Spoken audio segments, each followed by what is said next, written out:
Over time, the people that have chosen this course have done so because they actually want to make a difference with their lives.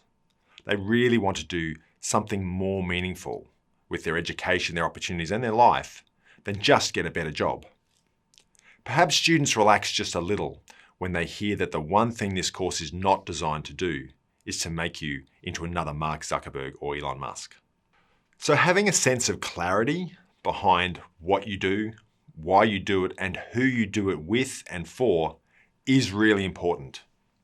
In this course, while learning the importance of innovation and an entrepreneurial mindset, you will also find yourself guided along a journey of unpacking your own personal motivations for what you are going to do and achieve on this planet. During COVID, I came across an article published in The Atlantic magazine by Harvard University professor Arthur C. Brooks, which may be helpful for you at the start of this journey.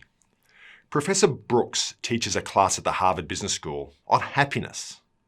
You might actually find this a bit odd.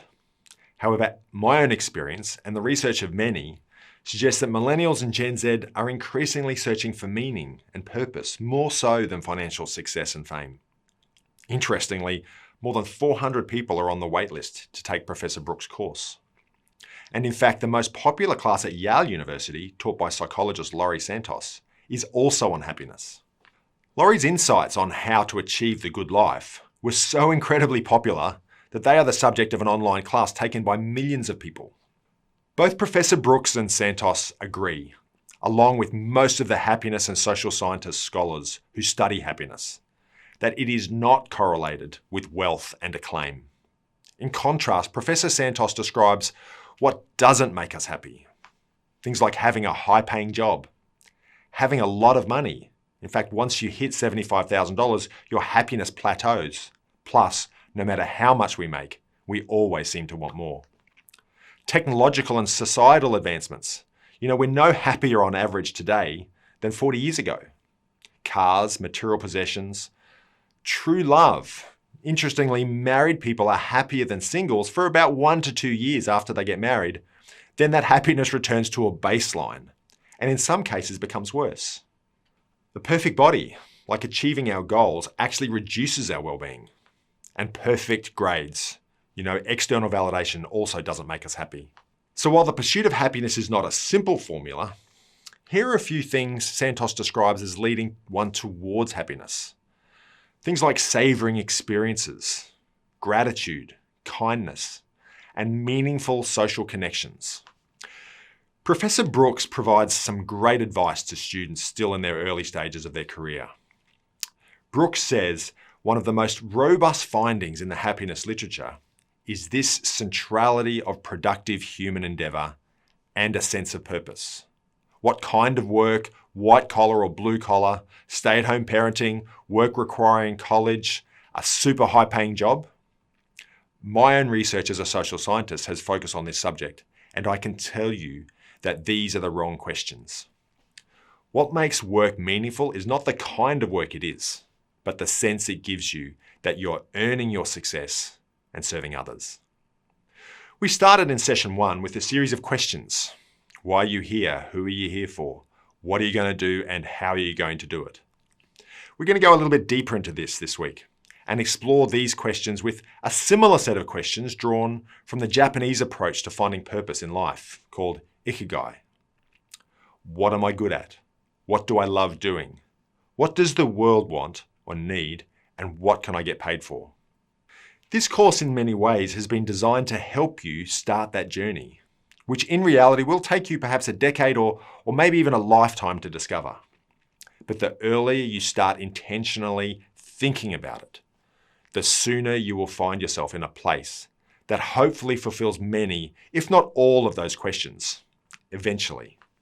The projects you're working on through this course are a great way, a prototype, an experiment, or maybe even a model if you like, to get you thinking about these questions.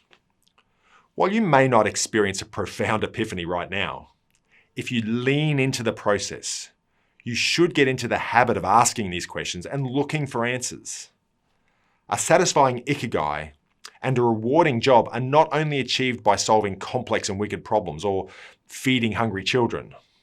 That's not the only way to have meaning, and it's not the purpose of this course.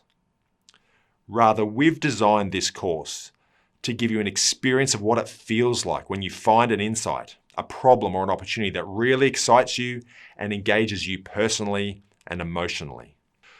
While this course is not designed to make you happy, in fact, researchers say no one ever reaches a permanent state of happy. Life's just too complex and somewhat broken for this to be a reality. And interestingly, there's strong evidence we need some suffering and disappointments to make us appreciate things that are truly valuable. Alternatively, Professor Brooks describes in his latest book, Build the Life You Want, co-authored by Oprah Winfrey, that we can all be happier than we might otherwise have been by intentionally pursuing things that increase happiness and avoiding things that don't. So what's this all got to do with innovation and entrepreneurship? Well, it helps us unpack and understand the motivation behind a game changer's focus on challenging the status quo with a new, novel, or unique product or service or business model. Before Sam Altman's name gained global recognition as the CEO of OpenAI, the developer of ChatGPT, Sam was the president of Y Combinator, arguably one of the world's most successful startup incubators. Since 2005, Y Combinator has funded more than 5,000 startups, and some notable successes including Airbnb, Dropbox, Coinbase, Reddit, and even Twitch. When reflecting on the common denominator of YC's successes, Sam said that you should never start a startup just for the sake of doing so. There are much easier ways to get rich, and everyone who starts a startup says that they could not have imagined how hard and painful it was going to be. You should only start a startup if you feel compelled by a particular problem and you think that starting a company is the best way to solve it. The specific passion should come first and the startup second. In fact, all of the big successes we've had here at YC follow this. Sam's comments and a great deal of research tells us that innovation and entrepreneurial success follows people who are compelled and passionate about solving a problem or exploiting a new opportunity that many people can benefit from. So the bigger the problem, or the more people that can benefit from a new solution, the greater the success. Ironically, if you focus on becoming rich and famous, you are less likely to find success and unlikely to find happiness than if your focus is on helping others. One can become extremely successful and even wealthy if many people benefit from your ideas. Helping others, a form of kindness, is perhaps the most important antecedent to not only the success of your idea, product, or startup, but also your sense of meaning and happiness.